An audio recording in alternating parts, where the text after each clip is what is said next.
बच्चों अभी हमने जो कॉन्सेप्ट डिस्कस किए हैं इन्हीं को यूज करते हुए एक्सरसाइज 3.1 स्टार्ट करते हैं।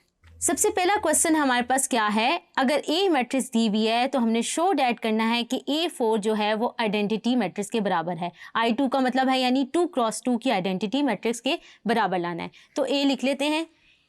A4 को मैं लिख सकती हूँ इस तरह तोड़ के, अगर मैं लिख लूँ A स्क्वायर का स्क्वायर, तो मैं A लिख लेती हूँ। A क्या है, A स्क्वायर क्या हो जाएगा, A मल्टीप्लाई बाय A।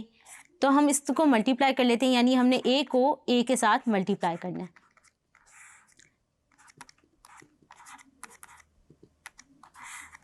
क्योंकि हमारे पास A को A से मल्टीप्लाई करें तो जाहिर है दोनों का ऑर्डर क्या है हमारे पास, अगर हम देखें 2 क्रॉस 2 है और 2 क्रॉस 2 है, तो हमारे पास मल्टीप्लिकेशन की जो हमारे पास कंडीशन थी वो क्या हो रही है, सेटिस्फाई हो रही है। तो हम इनको क्या कर सकते हैं, मल्टीप्लाई कर सकते हैं। तो मल्टीप्लाई करते हैं।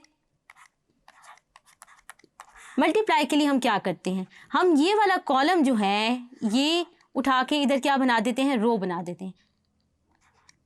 यहाँ पर क्या आएगा 1, इसको लिख लेते हैं। अब मैं मल्टीप्लाई करती हूँ, हर एंट्री को मल्टीप्लाई करती रहती हूँ। तो ये आयोटा स्क्वायर ये क्या आ जाएगा, आयोटा, बीच में साइन क्या आएगा, प्लस 0 माइनस आयोटा। इसी तरह मैं क्या करती हूँ, ये वाला कॉलम उठा के क्या करती हूँ, सेकंड कॉलम उठा के यहाँ पे क्या कर देती हूँ, रो बना देती हूँ। तो उसको मैं लिख लेती हूँ। अगर मैं यहाँ लिख लूँ तो ये क्या आ जाएगा, 0 माइनस आयोटा, यानी अब मैंने सेकंड कॉलम उठा के क्या किया है, इधर रो बना दिया। अब मैं क्या करूँगी, हर एंट्री को मल्टीप्लाई करूँगी और मैं यहाँ लिखूँगी।